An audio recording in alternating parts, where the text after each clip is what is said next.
What's going on, you guys? Welcome back to EP09. Alright, we're going to start off today with an update from Neil Currey. We've got some physique updates from Neil, and he has put on a ton of size. So for those of you who don't know who Neil Currey is, Neil just finished competing at the Clasic Physique division at the 2022 Olympia. He's 5'10". He somehow sucked down to make the 215-pound weight cap in Clasic. And since the Olympia, he's closing in on 280 pounds. He said in a recent post that as soon as he walked off stage, his coach Ben Chow looked at him and said, "Listen, it's time to go to the Open." And you know what? He wasn't opposed. Clearly, he was held back in Clasic. But even still, to go from a shredded 215 pounds to a very respectably lean 280 in 3 months? Like, this guy is an absolute animal. And he's not filled out enough yet, but you can see the potential in his frame, even now. His quad sweep is going to be ridiculous when he gains the size he's looking for. His X-frame and the proportions you can see, even now, is really reminiscent of what's being rewarded in the Open right now. He's got some work to do in the size department still, of course, but I mean, man, he's working on it, and he's working hard. You don't often see someone on a mission like this. He didn't say how far he'll go up in weight. I'm sure he'll go as far as he has to, but man, I tell ya, I'll be keeping my eye on Neil Currey. Absolute beast mode right here. I love seeing progress like this. I really do. Stay tuned on this one, guys. I'll probably be reporting him hitting 300 pounds pretty soon. So speaking of big changes, we've got an update here from Nick Walker. Nick Walker took to his Instagram and he offered some physique updates 2 weeks post Arnold, and he says that he's up 8 pounds so far. And Nick is keeping it fairly tight. He's actually got a guest posing coming up soon. So that's not really surprising. But what I did find interesting is the new training split that Nick is incorporating.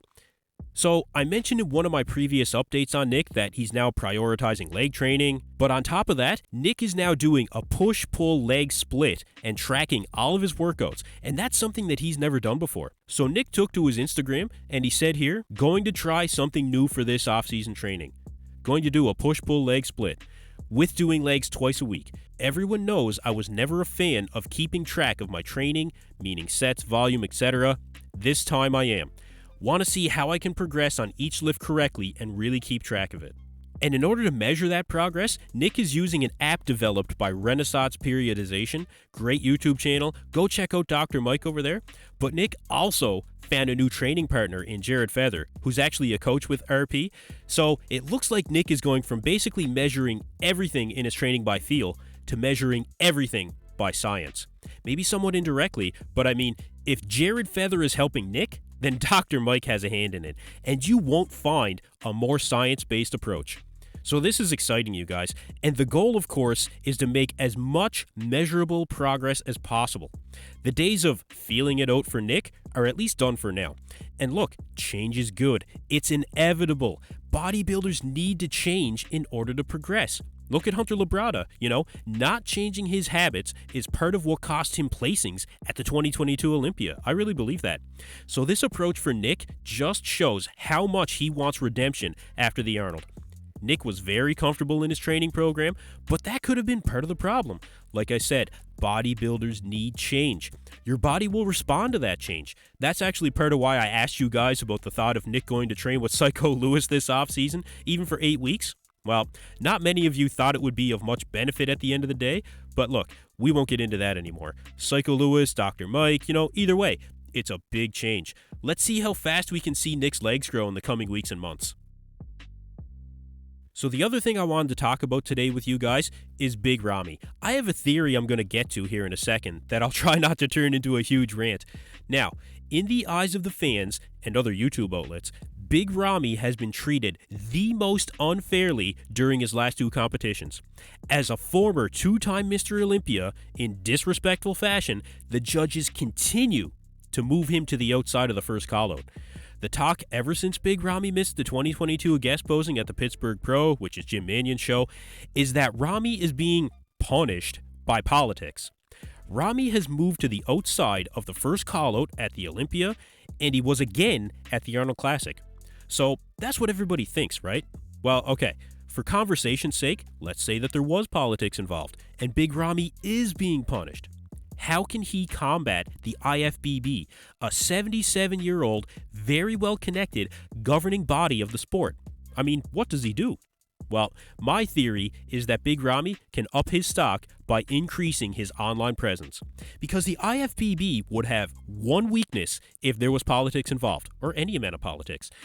If you're enough of an influence on their bank account, and you have the physique, of course, they'll push you during promotion and recognize you at shows in the lineup, because you have more to offer to their business. If you believe the political influence theory, that would make sense, right? Now, essentially, let's say there's no politics involved. Ramy actually did get placed fairly in the lineup during the Olympia and the Arnold. Okay, well, even still, if he still increases his online presence, then he'll have more fans coming to shows and tuning into the live streams, he'll sell more products, he'll have more outlets like myself covering him more often.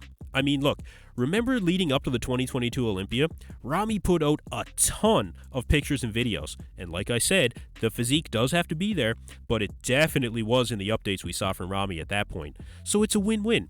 And look, we might be seeing my theory coming into fruition already. Ramy is already increasing his online presence with his Panada equipment endorsement videos, more public appearances. I mean, you guys can remember, sometimes after competition, Ramy would just disappear. And I think he's going to play the game harder this year. Oh, and think about this one too. Bob Ciccarillo and Big Ramy are both sponsored by Panada training equipment right now. That's all I'm going to say about that one for now. But okay, now look. I don't want this to be a game that Ramy has to play, or any other athlete. I want the best physique to be compared and placed where they should. That's it. So, could Big Ramy up his stock? Will politics continue to negatively affect him? Or is Big Ramy's physique just done and he really should retire? Let me know in the comments section down below what you guys think. Anyway, that's it for me in this video, you guys. Thank you for tuning into EP09. Be sure to like and subscribe.